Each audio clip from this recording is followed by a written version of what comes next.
he purposed his wife's sole son. Hath referred herself into a poor but worthy gentleman.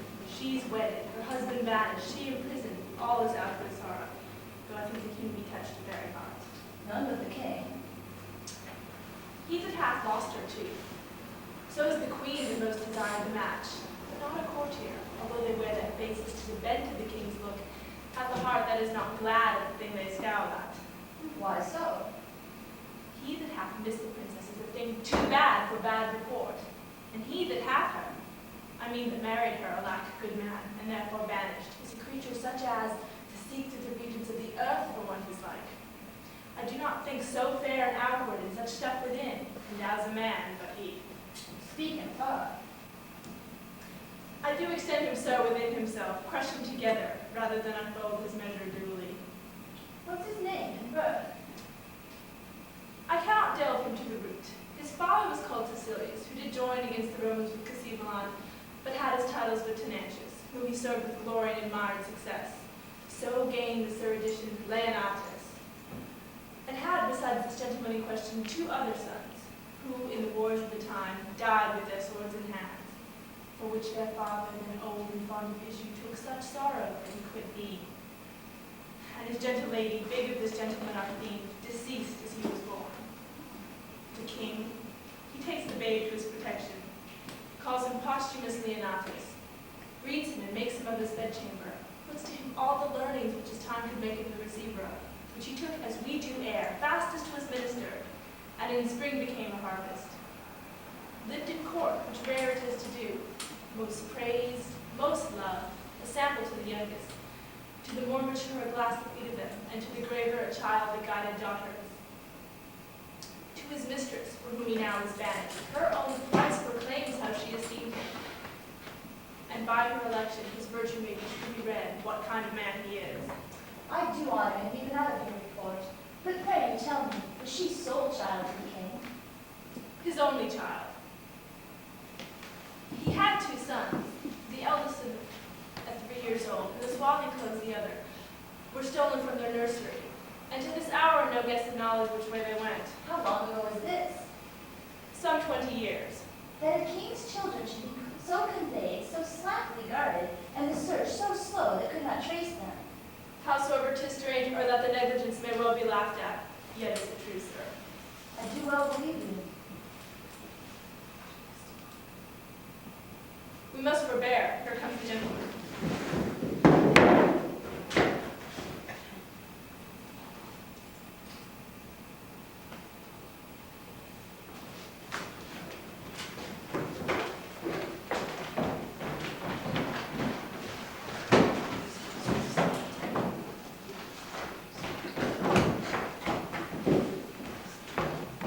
No, be assured, daughter, you shall not find me, after the slander of most stepmothers, evil island to you.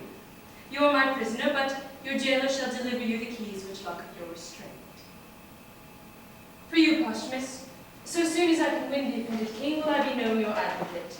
Be merry, yet the fire rages in him, and to a good you leaned into his sentence, with what patience your wisdom may inform you. Please, your highness, I will from hence today. You know the peril. I'll fetch a turn about the garden, pitying the pangs of borrowed affections.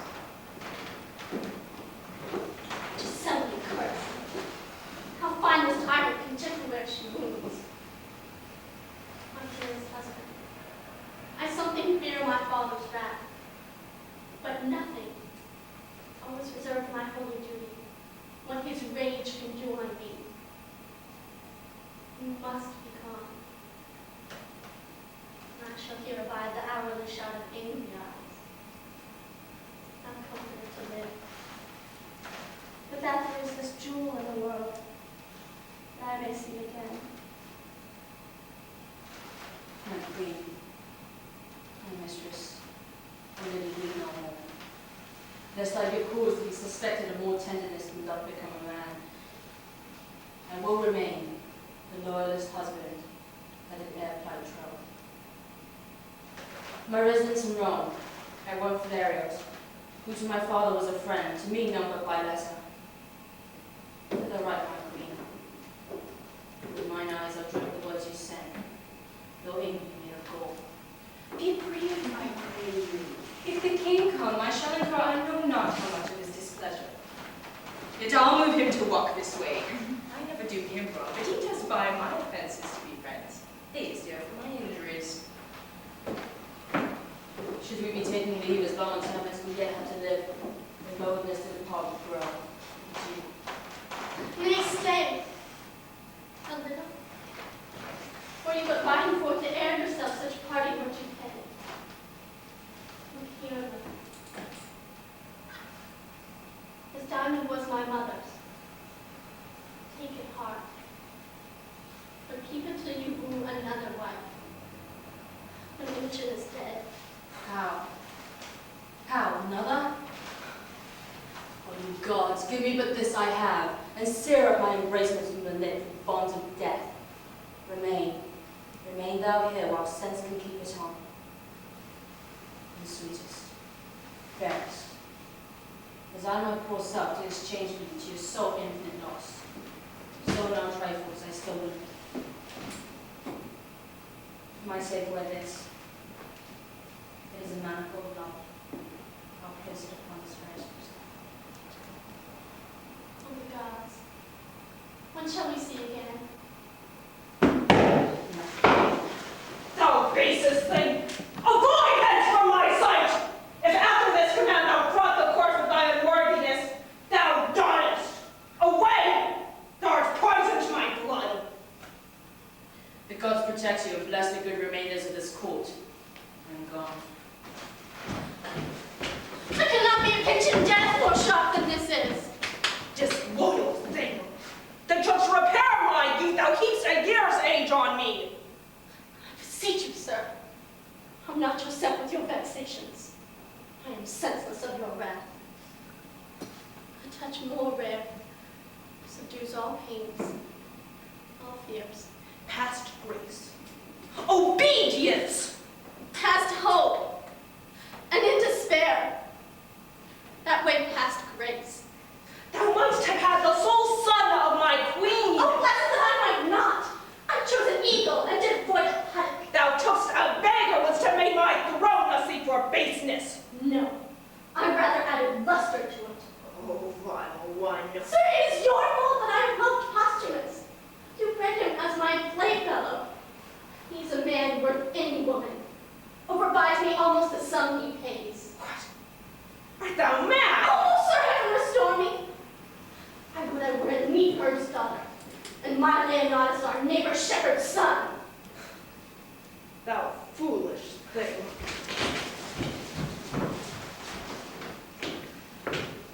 They were identical together. You have done naught after our command. Take her away and pin her up.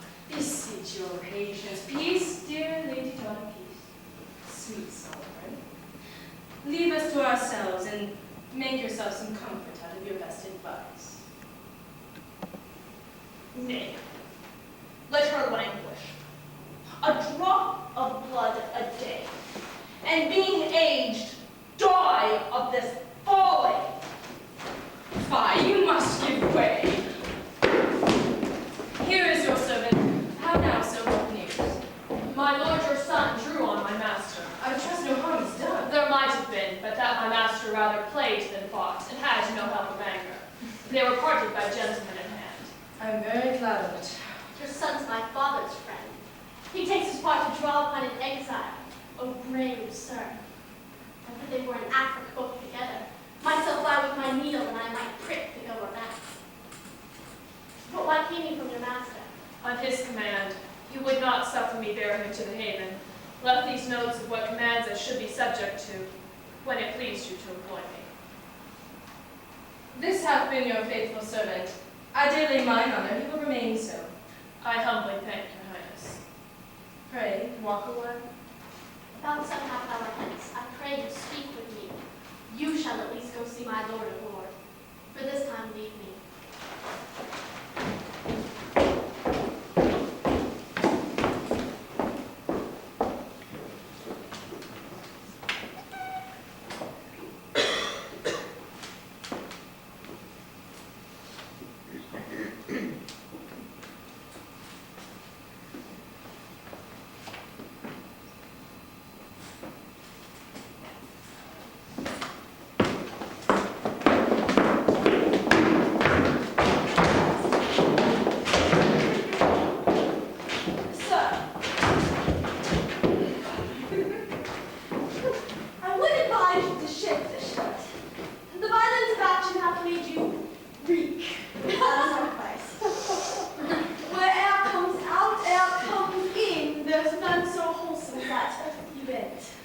shirt were bloody, then it shifted. Have I hurt him? No, Faith, not so much as his patience. Hurt him? His body's a possible carcass if he be not hurt. It is a thoroughfare for steel if he be not hurt. Oh, his steel was in debt. It went out the backside of the town. The villain would not stand me. No, but he fled forward still, toward your face. Stand you? You have lied enough, but he added to your having, gave you some ground. As many inches as you have oceans. Copies. I would they not come between us. So would I, till you had measured how long a pool you were upon the ground. That she should love this fellow and refuse me. If it be a sin to make a true election, she is damned. Sir, as I have told you always, her beauty and brain go not together. She's a fine signal, but I have seen small reflection of it. She shines not upon fools, lest the reflection should hurt her.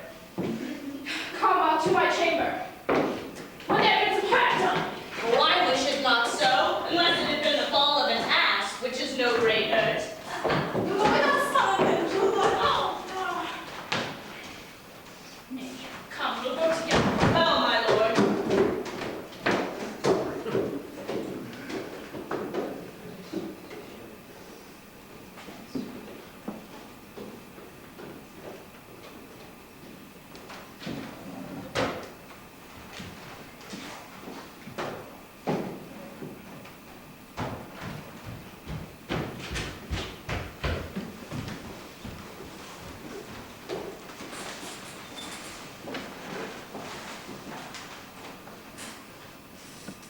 I would now roost unto the shores of the haven, and questions to every sail.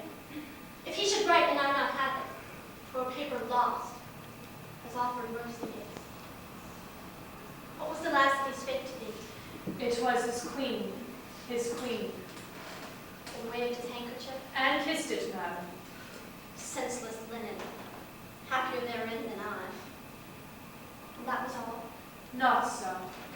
For so long as he could make me with his eye or ear distinguish him from others, he did keep the deck, with glove or hat or handkerchief still waving, as the fits and stirs of his mind could best express how slow his soul sailed on, how swift his ship.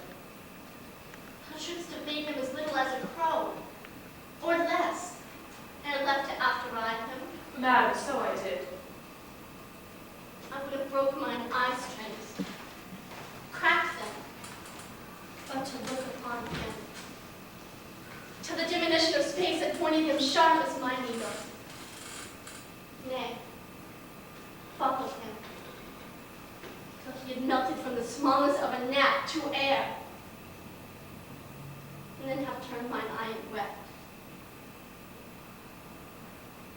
But, good Cassania, when shall we hear from him? Be assured, madam, with his next vantage. I did not take my leave of him, but had most pretty things to say. Ere I could tell him how I would think on him at certain hours. Such thumbs, and such. I could make him swear the sheaves of Italy would not betray my interest, or his honor. Or charged him, at the 6th hour of morn, at noon, at midnight, to encounter me with orisons. For then I am in heaven for him. Or ere I could give him that parting kiss, which I had set betwixt two charming words, comes in my father, and like the tyrannous breathing of the north, shakes all our bloods from growing. Queen, madam, desires to announce his company. Those things I bid you do, get them dispatched. I will attend the queen. Madam, I shall.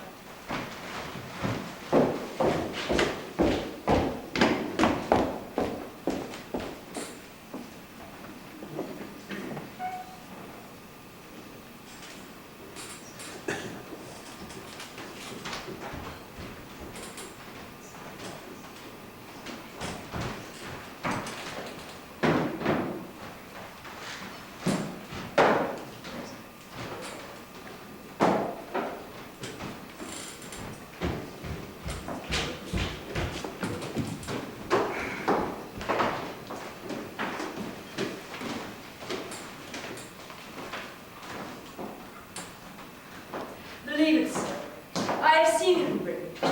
He was then of a crescent note, expected to prove so worthy as since he had been allowed the name of. But I then could have looked upon him without the help of admiration, though the catalog of his endowments had been tabled by his side, and I to peruse him by arguments. You speak of him when he was less furnished than he is now. He is with that which makes him both without and within. I have seen him in France. We had very many there who behold the sun with as firm eyes as he. This matter of marrying his king's daughter, wherein he's weighed rather by her value than his own, words him, I doubt not, a great deal from the matter. And then his banishment. Aye, and the approbation of those that weep this lamentable divorce, under her colours, are wonderfully to extent. Be it but to fortify her judgments, which else an easy battle might lay with that, for taking the bane without less quality. But how comes it he is to sojourn with you? How creeps acquaintance? His father and I were soldiers together, to whom I have often been bound for no less than my life. But here comes the Briton. Let him be so entertained amongst you as he is, who gentleman of your knowing, to a stranger of his quality. I beseech you all be better known to this gentleman, whom I commend to you as a noble friend of mine. How worthy he is, I will leave to appear hereafter, rather than store it from his own hearing. Sir, we have lived together in Orleans. Since when I've been indebted to you for courtesies which I'll be ever to pay, and yet extend. Sir, you await my poor kindness. I was glad I did atone my countrymen and you. It had been pity you should have been put together with so mortal a purpose as they each bore, upon importance of so slight and trivial a nature.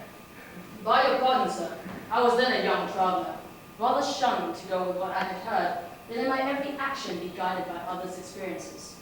But upon my amended judgment, if I offend not to say it is amended, my quarrel was not altogether slight. The atheist to be put to the arbitrament of swords, and by such too, that twould by all likelihood have confounded one the other, or have fallen both. Can we with madness ask what was the difference? Safely, I think, 'twas a contention in public, which may, without contradiction, suffer the report. See, much like an argument that fell out last night, when each of us fell in praise of our country's mistresses.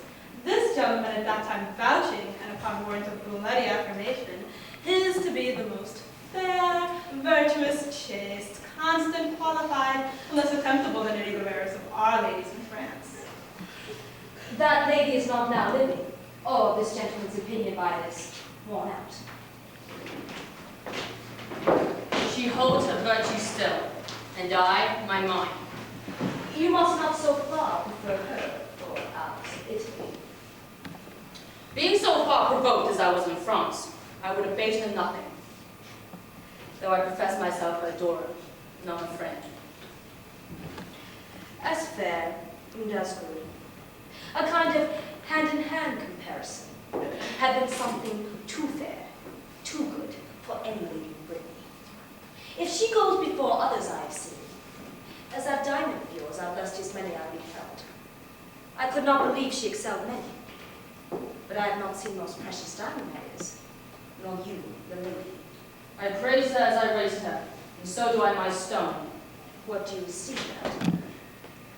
More than the world enjoys. Either your unparagoned mistress is dead, or she's outprized by a trifle. You're mistaken.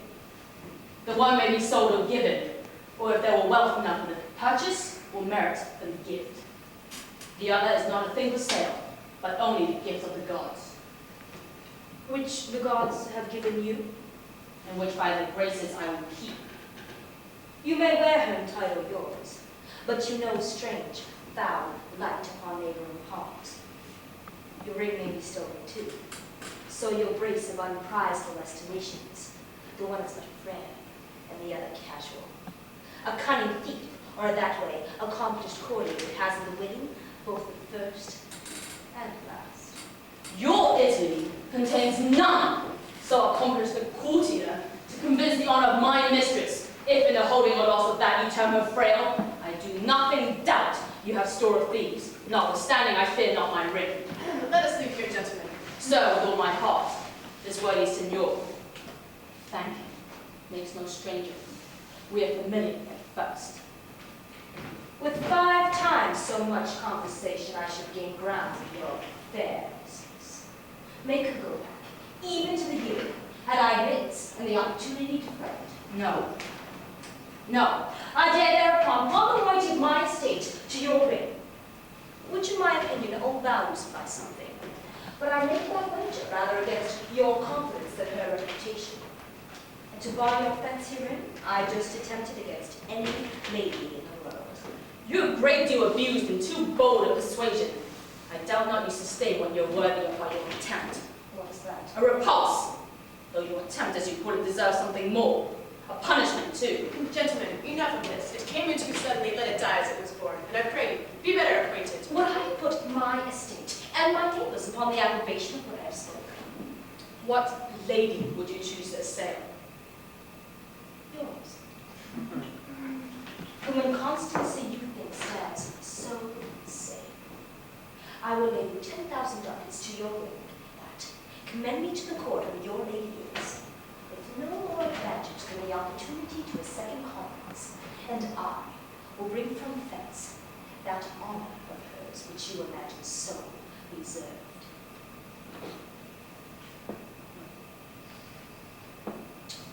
I embrace these conditions. Let there be articles betwixt us.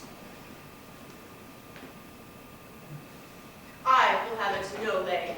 By the gods, it is one. If I bring you no sufficient testimony that I have enjoyed the dearest bodily parts of your mistress, my 10,000 ducats are yours, so is your diamond too. If I come off and leave her in such honor that you have trusted her, she your jewel, this your jewel, and my diamond are yours, provided I have your commendation for my more free entertainment. Only thus far shall you answer. If you make your voyage upon her, and give me directly to understand you have prevailed, my hand remains yours. If not, for the assault you have made on her chastity, you shall answer me with your sword. Your hand. Covenant. We will have these things set down by lawful counsel, and straight away for Britain, lest the bargain should catch cold and starve. I'll fetch my gold, and have our 2 wages recorded.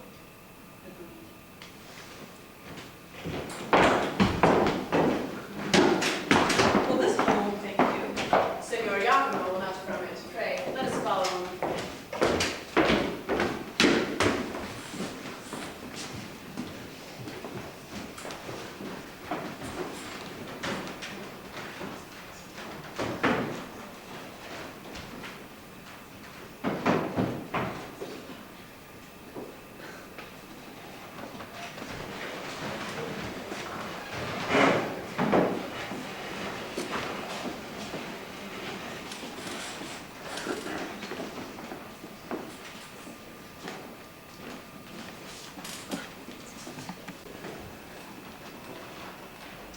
Whilst yet the dew's on ground, gather those flowers. Make haste. Who has no to Anna?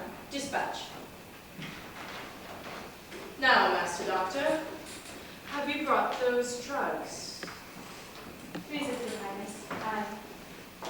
Here they are. But I beseech your grace, without offense, my conscience bids me ask. Wherefore you have commanded of me these most poisonous compounds, which are the rivers of a languishing death, but though slow, deadly. I wonder, Doctor, thou asked me such a question.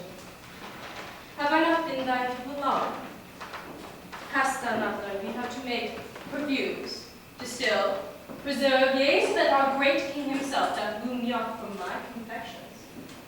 Having thus far proceeded, unless thou thinkst me devilish, it's not meet that I did amplify my judgments and other conclusions. O try the forces of these thy compounds on such creatures as we count not worth the hanging, but none human, to try the vigor of them, and apply layman's to their act, and by them gather their several virtues and effects. Your Highness shall from this practice but make hard your heart. Besides, seeing these effects would be both noisome and infectious. Oh, content thee. Here comes a flattering rascal. On him will I first work. He's for his master and enemy to my son.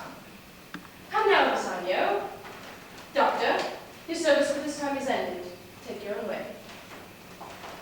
Hark thee, where? I do not like her. She doth think she has strange, lingering poisons. I do know her spirit, and will not trust one of her malice with a drug of such damned nature. Those she has will stupefy, and dull the sense awhile, which first, perchance, shall prove on cats and dogs, then afterward of hire. But there is no harm in what show of death it makes, more than the locking up the spirits at times, to be more fresh, reviving. She is fooled with the most false effect, and I, the truer, so to be false with her. No further service, doctor, until I send for thee. I humbly take my leave. Weep she still, says thou? Dost thou think in time she will not quench, and let instructions enter where folly now possesses? Do thou work. When thou shalt bring me word she loves my son, I'll tell thee on the instant, thou art then as great as is thy master. Greater, for his fortunes all lie speechless, and his name is at last scarce. Return he cannot, nor continue where he is. To shift his being is to exchange one misery with another, and every day that comes to decay a day's work in him. What shall we expect?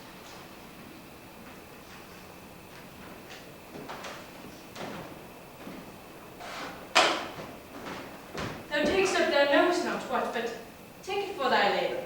'Tis a thing I made, which hath the king 5 times redeemed from death. I do not know a thing more cordial. Nay, I prithee take it. It is an earnest of a farther good that I mean to thee. Tell thy mistress how the case stands with her. Do it as from thyself. Think what a chance thou changest on. But think thou hast thy mistress still. To boot, my son shall take notice of thee. I'll move the king to any shape of thy preferment, such as thou to desire. And then myself, I chiefly that set thee on to this desert, am bound to load thy merit richly.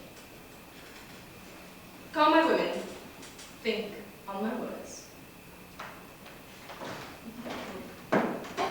Sly inconstant knave, not to be shaked. The agent for his master, in remembrance of her to hold the hand fast of her lord. I have given him that, which if he take, shall quite unpeople her the lieges of his suite, and which he after, except she bend her humour, shall be assured to taste of too. So, well done, well done. The violets, cowslips, and primroses, bear to my closet. Fare thee well, Pisanio. Think on my words. And shall do. But when to my good lord I prove untrue, I'll choke myself. That's all I'll do for you.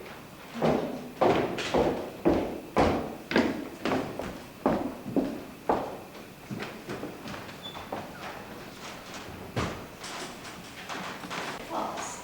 A foolish suitor to a wedded lady that hath her husband vanished. Oh, that husband, my supreme crown of grief. Those repeated vexations of it. Had I been thief-stolen as my 2 brothers, happy. But most miserable is the desire that's glorious. Happy be those how mean swear that have their honest wills, which ceases who may see 5. Madam, a noble gentleman from Rome comes from my lord with letters. Change you, madam. The word in your office is in safety, and greets your highness dearly. Thanks, sir. You're kindly welcome. All of her that is out of door. Most rich. If she be furnished with a mind so rare, she's alone the Arabian bird. And I have lost the wager. Boldness, be my friend. Army audacity from head to foot. Or like the Parthian I shall fly and fight. Rather directly fly. He is one of noblest note, to whose kindnesses I am infinitely tied. Reflect upon him accordingly as you value your trust, Leonidas. So far I read aloud, but the very middle of my heart is warmed by the rest, and takes it thankfully. You are as welcome, good sir, as I have words to bid thee, and shall find it so in all that I can do. Thanks, Wellesley. What? Are men mad? Hath nature given them eyes to see this vaulted arch and the rich crops of sea and land?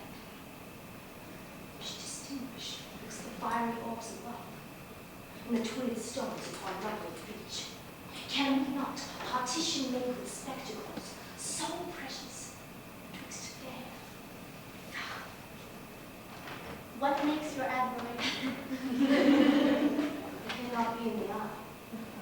For apes and monkeys twixt two such sheets would chatter this way when contend with mow the other. Nor in the government, for idiots in this case of labor would be wisely delicate. Nor in the appetite, slaughtering to such neat excellence of colors that make desire vomit emptiness, not so a bird that feed. What is the matter, Trell? Void will, that satiated, unsatisfied desire, that tub both filled and loved and loved. Rather first than that, longs after the knowledge. What, good sir, thus wraps you? Are you well? Well, beseech you, sir, desire my man's abode where I did leave him. He's strange and peevish. I was going, sir, to give him welcome. Continues well, my lord. His health beseech you. Well, ma'am, Is he disposed to mirth? I hope he is. exceeding pleasant. Not a stranger there. So merry and so gamesome, he's called the Briton Reveler. When he was here, he did incline to sadness, oftentimes not knowing why. I never saw him. There is a Frenchman, his companion, one an eminent monsieur that seems much loves the gallery girl at home. He furnaces thick sighs from him, whilst the jolly Brit, you'll know what I mean, laughs from his free lungs and cries, "Oh, can my sides hold to think that man knows by history, report, or his own proof what woman is, yet what she cannot choose but must be. Well, it's 3 hours languish for a short bondage." Will my lord say so? Oh, madam. His eyes are flooded with laughter. It is recreation to be by and hear him mock the Frenchman. But heaven knows, some men are much to blame. Not he, I hope. Not he. But yet, heaven's bounty towards him might be used more thankfully. In himself, 'tis much. In you, which I count his, beyond all talents. Whilst I am bound to London, I am bound to pity. What do you pity, sir? 2 creatures, parted. Am I one, sir? You look on me. What fact discern you and me deserves your pity? Ignorant. What? To hide me from the radiant sun and solace in a dungeon by snuff. I pray you, sir, deliver with more openness your answers to my demands. Why do you pity me? That others do, I was about to say. Enjoy your... But it is an office of the guards to venture to not mind to speak on it. You do seem to know something of me, or what concerns me. I pray you, since doubting things go ill often hurts more than to be sure they do. For certainties either are past remedies, or timely knowing the remedy then born. Discover to me what both you spur and stop.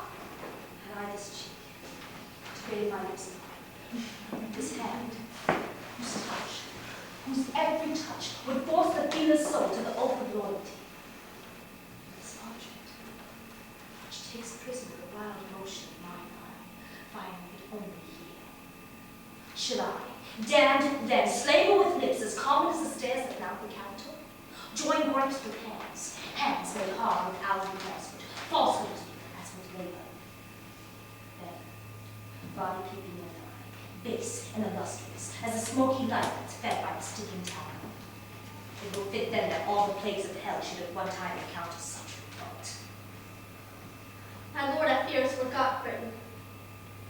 And himself. Not I inclined to this intelligence. Now's the better of this change. But 'tis your graces that from my nudest conscience to my tongue chance will Let me hear no more. If you cause doth strike my heart with pity, it doth make me sick. A lady so fair and fastened to an emperor would make the greatest king double. partnered with tomboys, hired with that self-exhibition which your own coffers yield, with diseased stuff that play with all infirmities for gold, which rottenness can love nature. Such boiled stuff as well might poison poison. Be revenged, or she that bore you was no queen, and you recoil from your great stock. Revenge! How should I be revenged? If it be true, so I have a heart that both mine ears was not haste abused. If it be true, how should I be revenged? Should he make me live, my Diana's priest, twixt two cold sheets, whilst he is vaulting variable raps, in your despite, upon your purse? Revenge. I dedicate myself to your sweet pleasure, more noble than that runagate to your neck, and will continue fast to your affections, still close, as sure. What hope is on you? Let me my service tender on your lips.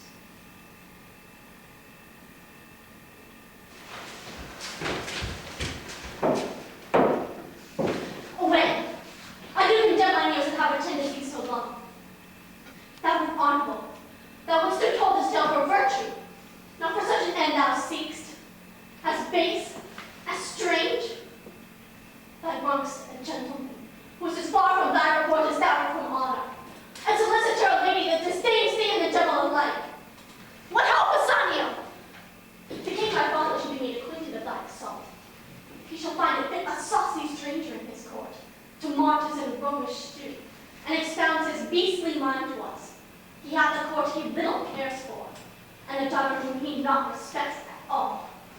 What help, Bassanio? Oh, happy Leonatus, the credit that thy lady hath of thee deserves thy most assured trust, and thy most perfect goodness her assured credit. Blessed live you long. Give me your palm, for I have spoke this to know if your affiance were deeply rooted, and will make your lord that which he is now, new o'er, for he is one the truest married, such a holy witch that he enchants all societies into him, hath all men's hearts are his. You make amends. He sits amongst men, like a descended god. He hath a kind of mortal seeming that sets him off. Be not angry, most mighty princes, that I have ventured to try her taking of a false report. The love I bear him made with them thus, and the gods have made you, and like all others, childless. Pray, pardon me. All's well, sir. Take my power in the court for yours. My humble thanks. I had almost forgot but to entreat your mistress a small request, and yet of moment too, for it concerns your lord, myself, and other noble friends our partners in the business. Pray, what is it? Some dozen Romans of us, and your lord, the best feather of our wing, have mingled sums together to buy a present for the emperor, which I, the factor for the rest, have done in France. 'Tis a plate of rare devices, some jewels of rich and exquisite form. The value is great, and I, something curious, yet strange, to have them in safe storage. May it please you keep them in your protection. Willingly, and upon mine honor for their safety. Since my lord hath interest in them, I'll keep them in my bedchamber. They are in a trunk attended by my men. I'll make bold to send them to you, only for this night, for I must go tomorrow. Oh no, I beseech you, madam, I must. for I have shortened my word by the lengthening my return. From Galilee I crossed the seas, on promise and purpose to see thy grace. I thank you for your pains, but not away tomorrow. Oh, I must, madam. Therefore, I shall beseech you, if you choose to greet your lord in writing, to do it tonight.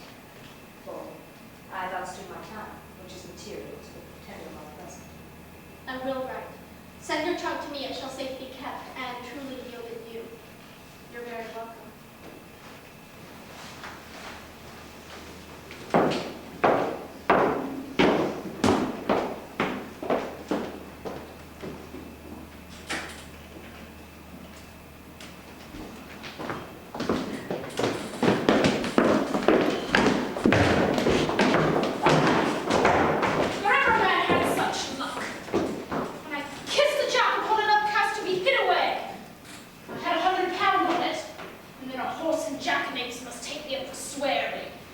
I borrowed my notes so that I might not spend them at my pleasure. What got you by that? You broke his pate with your bowl. If his wit had been like him that broke it, it would have run all out. When a gentleman is disposed to swear, it is not for standers by to curtail his oaths, huh? No, my lord, nor crop the ears of them. Horse and dog. I gave him satisfaction. But he had been one of my rank. To have smelt like a fool. I'm not vexed more at anything in the earth. Pox on it. I'd rather not be as noble as I am. They dare not fight with me because of the queen, my mother. Every jack slave in his belly full of fighting, and I must go up and down like a cock that no one can match. You are a cock in capon too, and you crow, gawk, with your comb. All sayest thou? It is not fit your lordship should undertake every companion you give offense to. No, I know that. But it is fit I should commit offense to my inferiors. Aye, it is fit for your lordship only. Why, so I say. Did you hear of a stranger come to court tonight? Stranger, and I know not on it. He's a strange fellow himself and knows it not. It's an Italian come, and 'tis thought one of Leonatus' friends. Leonatus. A banished rascal, and he's another, whatsoever he be. Who told you of this stranger? One of your largest pages. Is it fit I were to look upon him? Is there no derogation in it? You cannot derogate, my lord. No, not easily, I think. You are a fool granted, therefore your issues being foolish, do not derogate. Come, I'll go see this Italian. What I have lost today at bowls, I'll win tonight again. Come. Go. I'll attend your lordship. That such a crafty devil as is his mother should yield the world this ass. A woman who bears all down with her brain, and this her son cannot take 2 from 20 for his heart, and leave 18. Alas, poor princess, thou divine Imogen, what thou endurest betwixt a father by thy stepdame governed, a mother hourly coining plots, and a wooer more hateful than the foul expulsion is of thy dear husband, than that horrid act of the divorce he'd make. The heavens hold firm the walls of thy dear honor.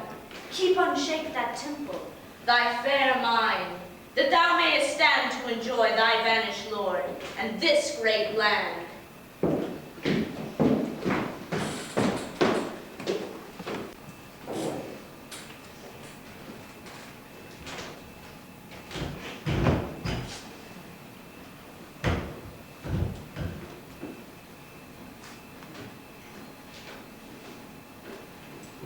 Who's there?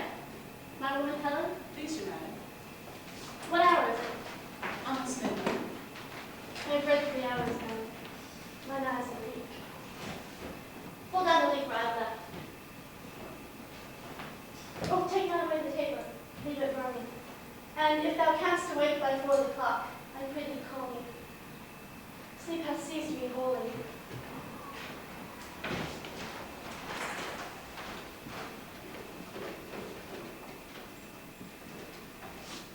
To your protection I commend me, gods, from fairies and the tempters of the night.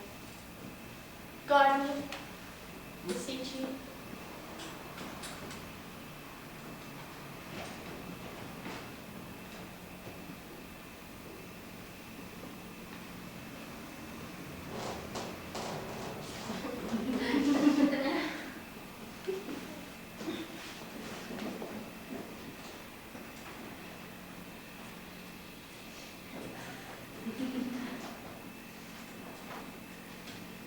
Crickets sing. Man's only sense. Rest. I'll talk him less. To softly press the rushes. Ere he waken the chastity he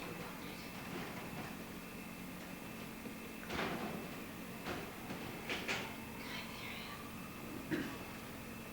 How bravely thou becomest thy bed. Fresh, white in the sheets. How my touch, kiss, one kiss. Rubies on Paragon. How do you? It's her breathing that perfumes the chamber thus. And the flame of the taper bows towards her. And under peep her lids to see the enclosed lights. Now candid under these windows, white and azure, laced with blue and heaven's own taint. But my design? To note the chamber. I will write it all down. Such and such pictures. There the window. Such the adornment of her bed. Why, such and such. The arras, figures, and the contents of the story.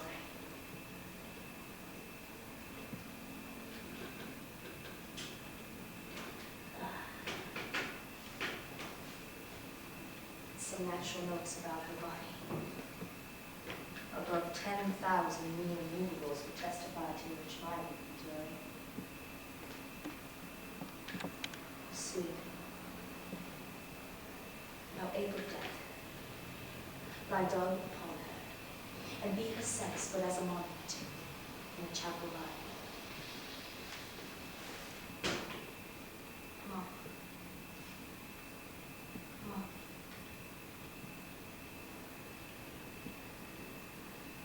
As slippery as a Gordian knot was hard.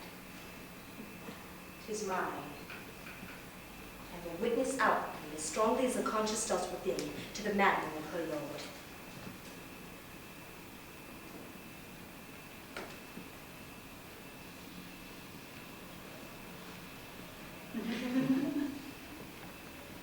On her left breast, a mole, sank spot, like the crimson drop in the bottom of a house. Here's a laughter, strong in an ever-lawful neck. The secret will force him think I pick the lock and take the treasure of her honor. No more. Why should I write this all down? That's riveted, screwed to my memory. She had been reading it. Tale of Tears. Here the leaves turn down, where Philemon gave up. I have enough. To the trunk again. Shut the swing of it. Swift, swift, you dragons of midnight. Where dawning we bear the raven's eye. I lodge in fear. But this is a heavenly angel. Hell is here. 1, 2, 3. Time.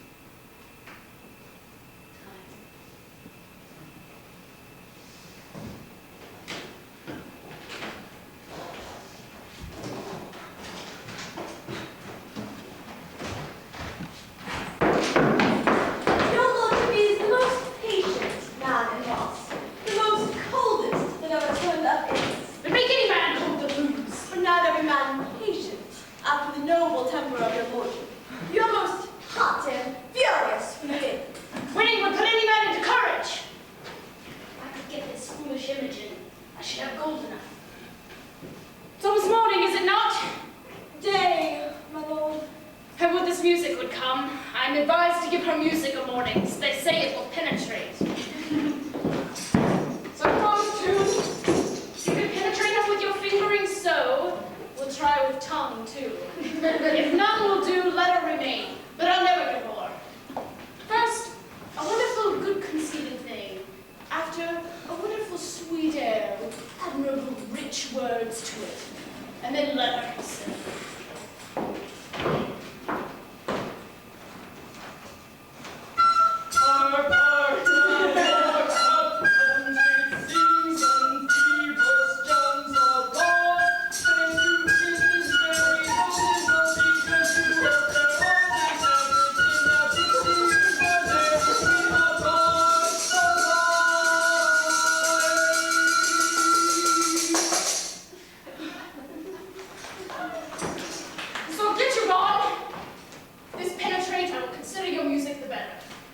do not suffice in her ears.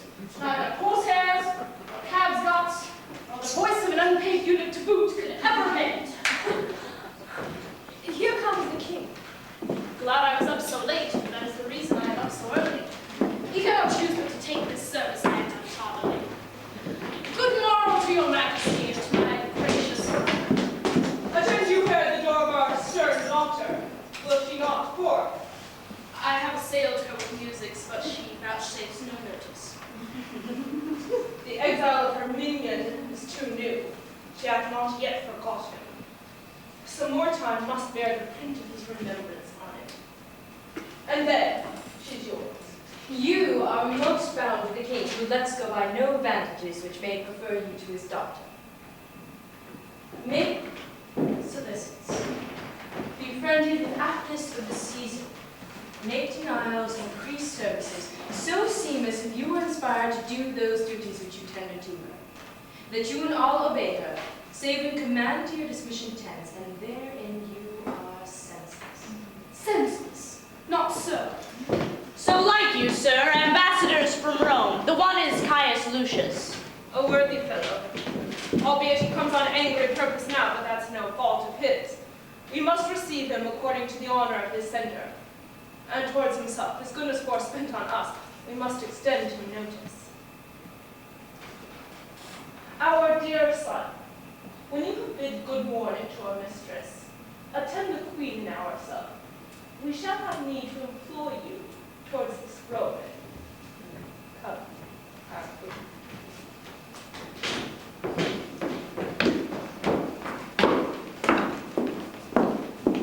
She be up. Speak with her. Not, let her lie still and dream. By your leave, ho!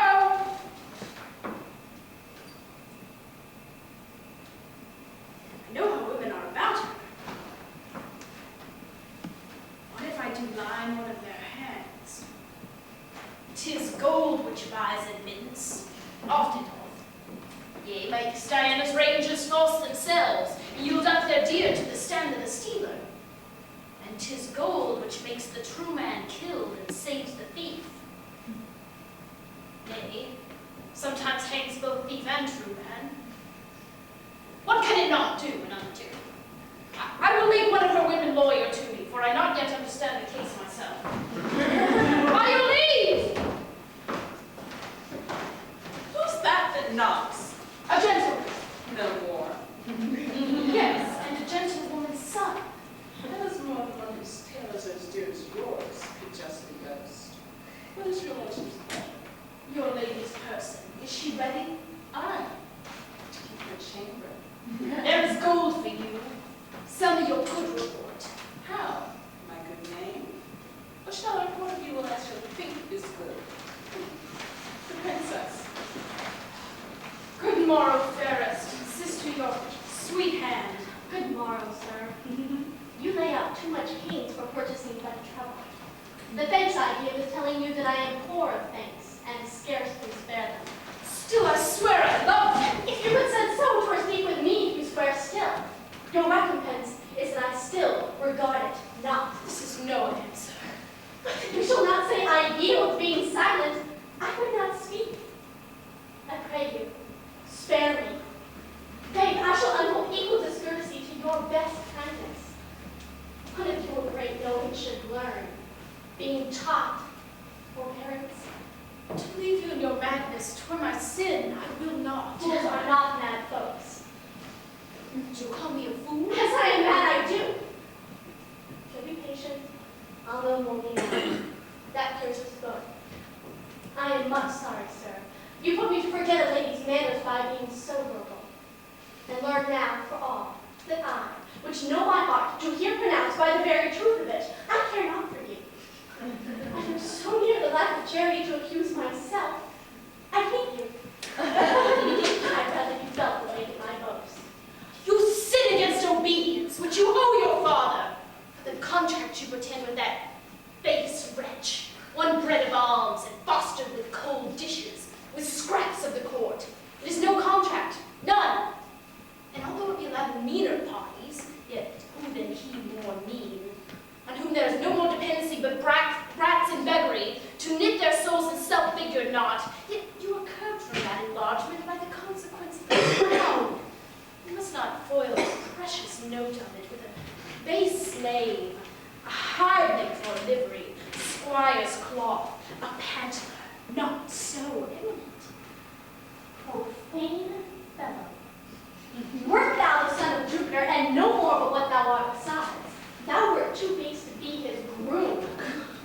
Thou wert dignified enough even to the point of envy.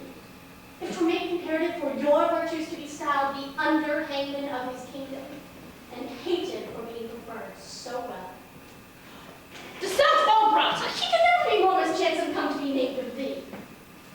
His meanest garment, that ever hath but clipped his body, is dearer in my respect than all the hairs above thee, were they all made such men. Hang out the sun. His meanest garment! To Dorothy, my woman, highly present. His garment! Obscurted with a fool, frighted and angered worse. Go bid my woman search for a jewel, that too casually hath left mine arm. Was thy master's? True me if I would lose it for a revenue of any kings in Europe. I do think I saw it this morning. Confident I am. Last night 'twas on mine arm. I kissed it.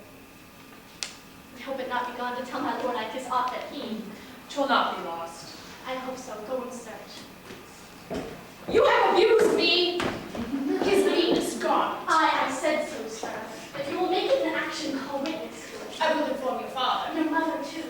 It's my good lady will conceive, I hope, of the worst of me. And so I leave you, sir, to the worst of discontent. I'll be revenged! Means garment. Well.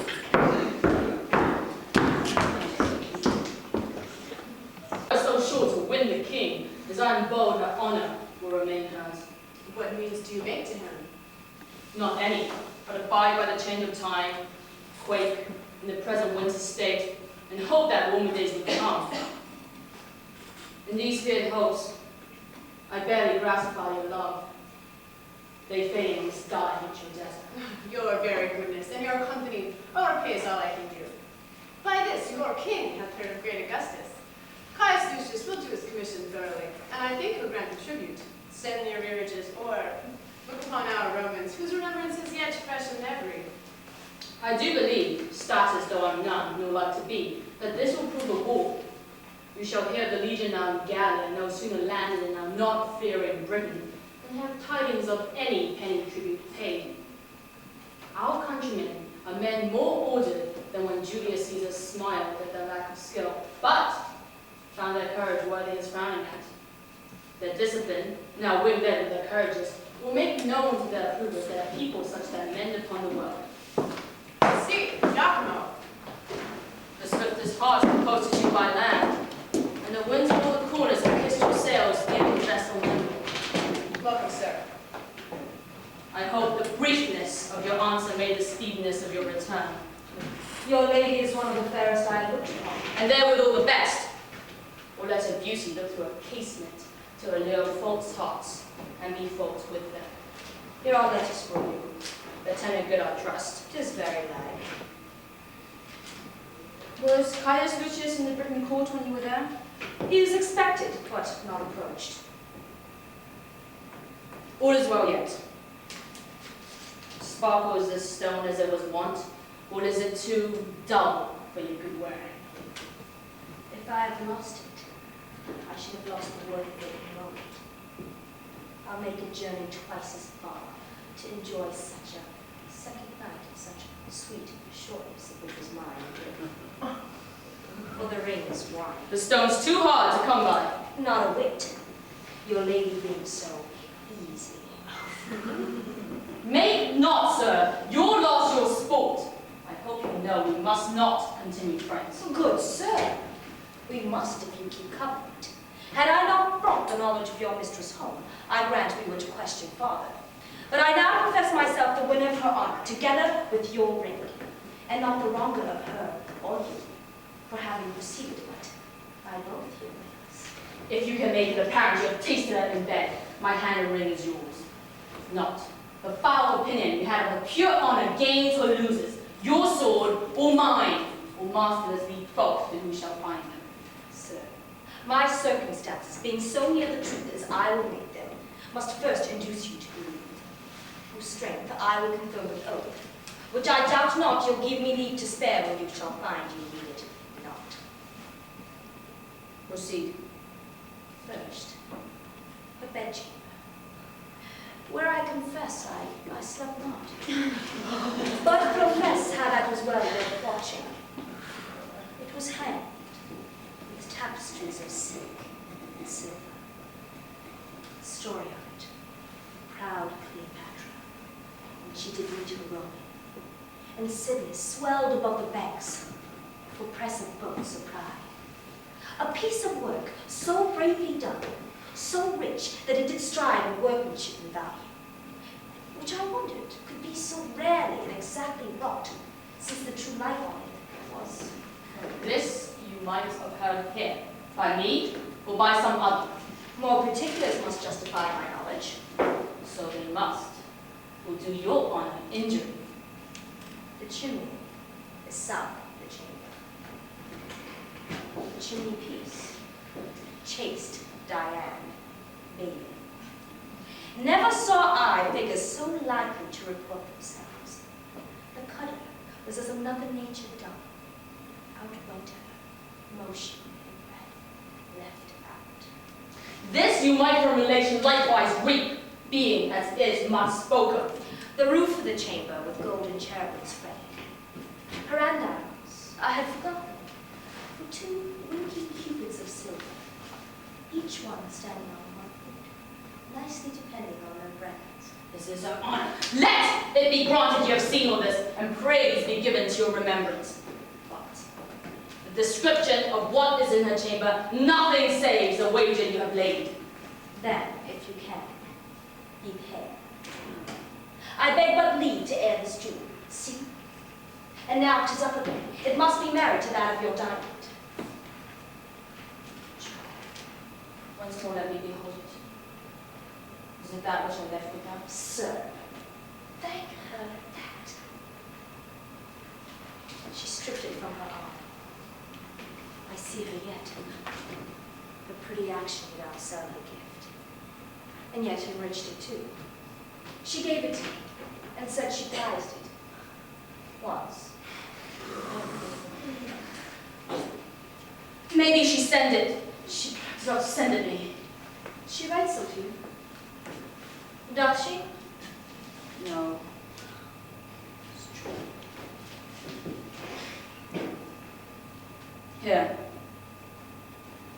It's too. Is it a basilisk come to mine eye? Kills me to look on it.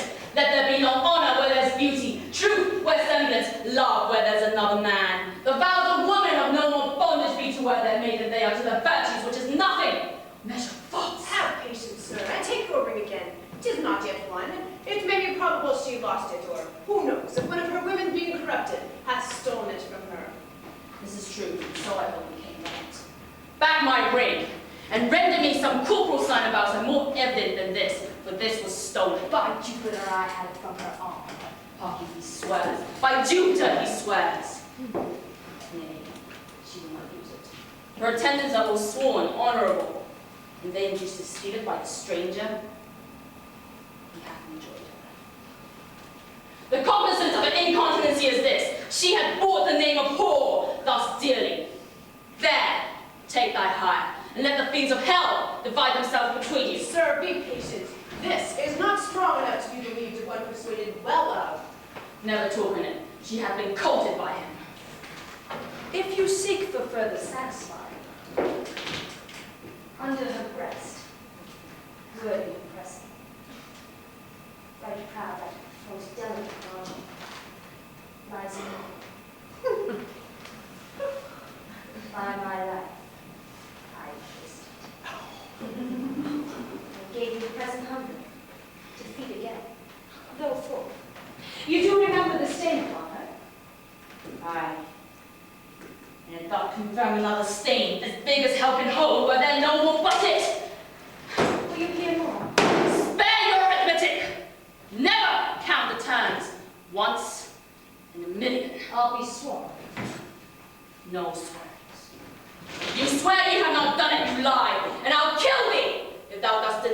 makest me cuckold. I'll deny nothing. That I had a hair set her lip. I'll go there and do it in the court before her father. I'll do something. Quite precise, government of patience. You have won.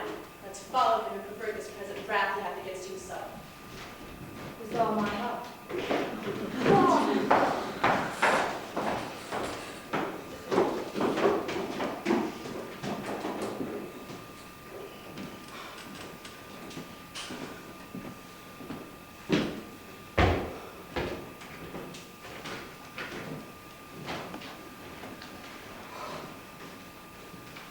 Is there no way for men to be? But women must be half workers. We're all bastards. And that most venerable man, which I did call my father, was, I know not where when I was stamped. Some coiner with his tools made me a counterfeit. Yet my mother seemed the Diana of all time. So did my wife, the non-parallel of this. Vengeance. Me of my lawful pleasure she restrained, and prayed me of forbearance. Did it with a prudency so rosy, the sweet view in it would have warmed old satin, that I thought her as chaste as unsung snow. This Yakimo, in an hour, was not or less at first. Perchance he spoke not, but like a full acorn bull, a German one, cried, "Oh!" and mounted. Found no opposition, but what he looked for should oppose, and she should from encounter guard. Could I find that woman's part in me? There's no motion that tends to vice in man, but I affirm it is a woman's part. Be it lying, noted the woman's. Flattering hers, deceiving hers, lust and rank thoughts hers, revenges hers, hers, ambitions, covetings, changes of pride, disdain, nice longings, slanders, mutability. Why, all faults that nay, that hell knows. In part or in all, but rather all. For even to vice they're not constant. One vice of a minute old for another, not half so old as that. Fight against them, detest them, curse them. Yet, it is a greater skill in a true hate to pray they have their will. The very devils cannot do it.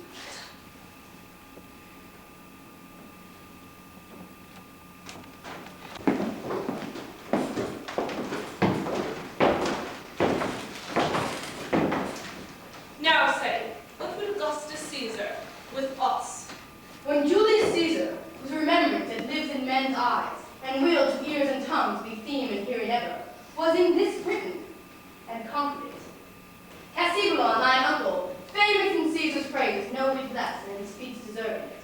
For him in his succession granted Rome a tribute, yearly 3,000 pounds, which by thee lately is left untendered. And to kill the marvel shall remain so ever. There be many Caesars ere such another Julius. Britain's a world by itself, and we will nothing pay for wearing our noses. That opportunity, which then they had to take from us, to resume we have again. Remember, sir, my liege, the kings your ancestors, together with the natural bravery of your isle, which stands as Neptune's harp, ribbed and paled and with rocks unscalable, and roaring waters, with sands that will not bear your enemies' boats, but suck them up to the topmost. A kind of conquest your Caesar made here, but made not here his brag of Cain and Saul and overcame. With shame, the first that ever touched him, he was carried from off our coast, twice beaten, and his shipping, poor ignorant baubles, upon our terrible seas, like eggshells moved upon their surges, cracked as easily against the rock. For joy whereof, the famed Cymbeline, who was once at point to master Caesar's sword, made Lude's town with rejoicing fires bright, and Britain struck with courage. Come, there's no more tribute to be paid. Our kingdom is stronger than it was at that time, and as I said, there be no more such Caesars. Although they may have crooked noses, but to wear such straight arms, none. Son, let your mother end. We have yet many among us can gripe as hard as Cymbeline. I do not say that I am one, but I have had a hand. Why tribute? Why should we pay tribute? If Caesar can hide the sun from us with a blanket, or put the moon in his pocket, we will pay him tribute for light. Else, sir, No more tribute, pray me. Sir, you must know, till the injurious Romans did extort this tribute from us, we were free. Caesar's ambition, which swelled so much it did almost stretch the sides of the world, against all color here did put the yoke upon us, which to shake off becomes warlike people, whom we reckon ourselves to be. We do. I am sorry, Cymbeline, that I am to pronounce Augustus Caesar, Caesar that hath more kings his servants than thyself, domestic officers, thine enemy. Receive it from me then. War and confusion in Caesar's name pronounce I against thee. Look for fury not to be resisted. Thus defied, I thank thee for myself. Thou art welcome, Caius Lucius. Thy Caesar knighted me. My youth I spent much under him.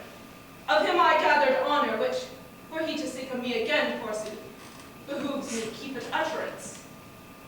I am perfect that the Pannonians and Dalmatians for their liberties are now in arms, a precedent which not to read would show the Britons cold, so Caesar shall not bind them. Let proof speak. His Majesty bids you welcome.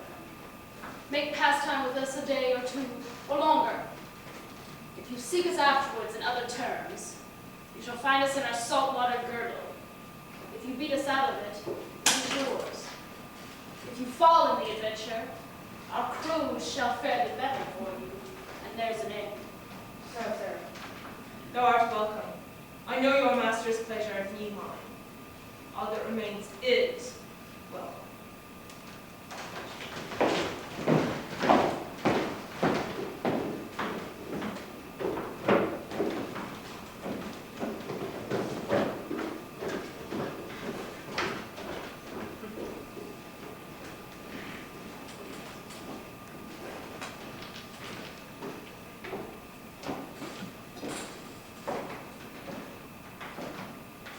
How?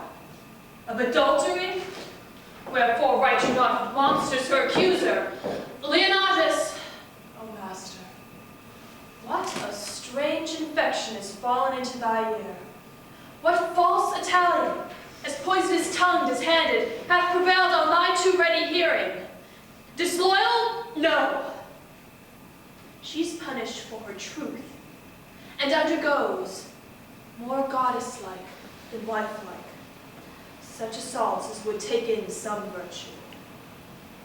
O my master, thy mind to her is now as low as were thy fortunes. How? That I should murder her, upon the love and truth and vows I have made at thy command, I, her blood. If it be so to do good service, never let me be counted serviceable. How look I, that I should seem to lack all humanity, so much as this fact comes to? Do it. The letter that I have sent her by her own command shall give the opportunity. Oh, damned pig! Black is the ink that's on thee. Senseless ball. Art thou fettered in the act, and look so virgin-like without? Lo, here she comes. I'm ignorant of what I am commanded. Come out, Bassanio. Madam, here is a letter from my lord. Who? Thy lord? That is my lord, Leonatus? How learned indeed were that astronomer to read the stars as I his characters. You lay the future over. You good gods, let what is here contained relish of love, my lord's health, his content. Yet not that we two are asunder, let that grieve him. Some griefs are medicinable, and that is one of them, for it doth physic love. Of his content, all but in that. Good wax thy leave. Oh, blessed be you bees that make these locks of counsel. Lovers and men in dangerous bonds pray not alike. Though forward as you cast in prison, yet you clasp young Cupid's tables. Good news, gods.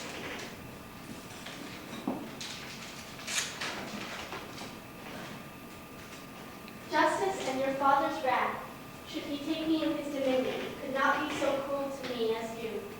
Oh, the dearest of creatures, who would renew me with your eyes. Take notice that I am in Cambria at Milford Haven, advise you follow, so he wishes you all happiness that remains loyal to his vow, and you are increasing in love, Leonatus posthumous.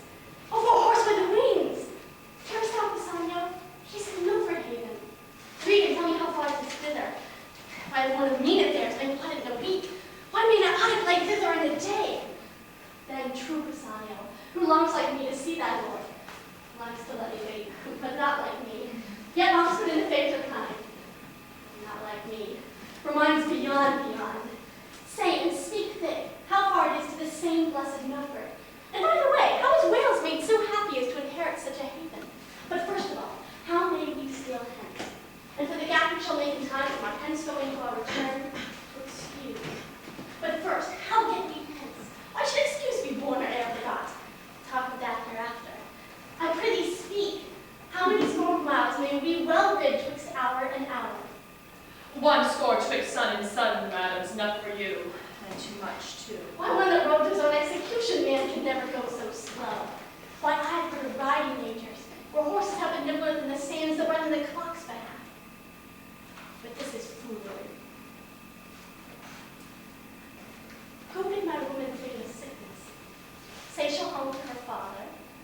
Provide me presently with a riding suit, no costlier than would fit a Franklin's housewife. Madam, your best consider. See before me, man.